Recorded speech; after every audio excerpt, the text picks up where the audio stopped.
And I work in a call centre. This is rude. Okay, don't touch. Please step back. Don't touch. This is what I'm trying to achieve. My name's Paul, and I work in a call centre. They have done very little on the more difficult reduction of carbon in homes, which represents 15%. What country has done more? 15%. What country has done more to decarbonise in Europe? Name one.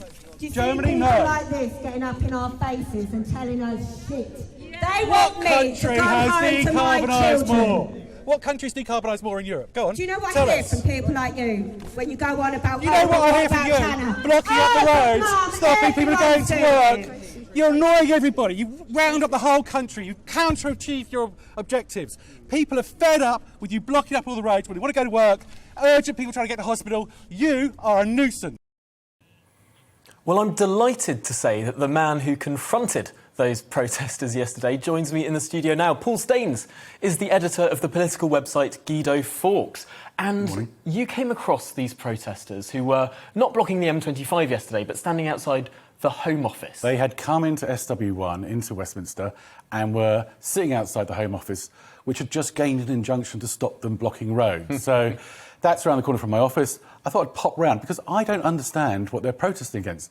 The government has allocated £2 billion to home insulation, hundreds of millions every year, training apprentices to insulate your loft. If you've got rickety old windows, they are paying to fix that. Install double glazing, carry all this. What are they protesting for? Are they just... It's incoherent.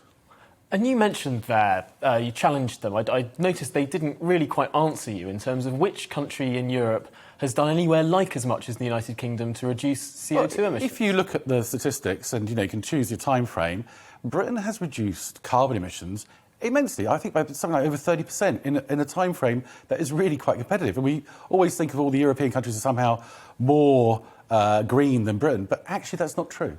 I suppose what Insulate Britain would say to that is that, yes, it might well be true that the UK has done more than all of the other G7 countries, it's done more than many European countries, but that in and of itself isn't enough. We can't be complacent here. We need to do even better than how well we're already doing. Well, there is a supply constraint. There's only so many people who can install this insulation, and the government is training apprentices. What I don't get about Insulate Britain is they are blocking up the roads. They are causing a complete nuisance. They're irritating every white van man on the M25 immensely. But the government can't do any more. I mean, it's up to people to apply for these grants. You go on the government website, there's plenty of money available. What do they want the government to do more than insulate? It simply isn't enough staff to do the work they want. Do you know what? It's quite interesting being on this TV channel. We've tried to speak to a lot of people who represent Insulate Britain over the last days, and actually trying to find people who genuinely support their tactics is really quite difficult. Many people will say, yes, we need to insulate the country, yes, climate change is a big issue. I don't think that really a very big proportion of the country at all supports what they're doing.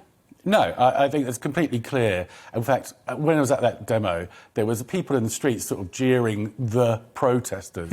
And it's clear that their tactics aren't really working. They get a lot of publicity, but what productive use it achieves for them, I don't know. The only policy change that seems to have come about is this injunction. Although I did read yesterday that one of these protesters has been arrested 3 times.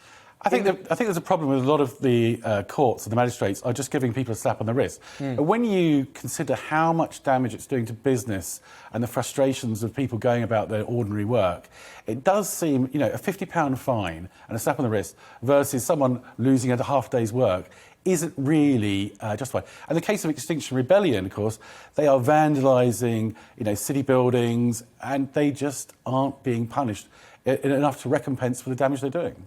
And I suppose a £50 fine to some of these people who we read about owning vast property portfolios, millions of pounds, I mean, it's going to be absolutely nothing to them at all. It's something that came clear to me when I was speaking to some of these protesters. And by the way, we had a drink in the pub that evening with them, a little bit frantic, but they're mostly retired, well-to-do, middle-class types, do-gooding. No doubt they'll be on the next CND rally or whatever the latest protest is. These are not working-age, ordinary people. These are pretty rich, middle-class, older, retired people who have all the time in the world to stop people going to work. Well, that seems to make some sense, although is a depressing conclusion. Paul Staines, thank you for joining us to talk about this particularly irritating story.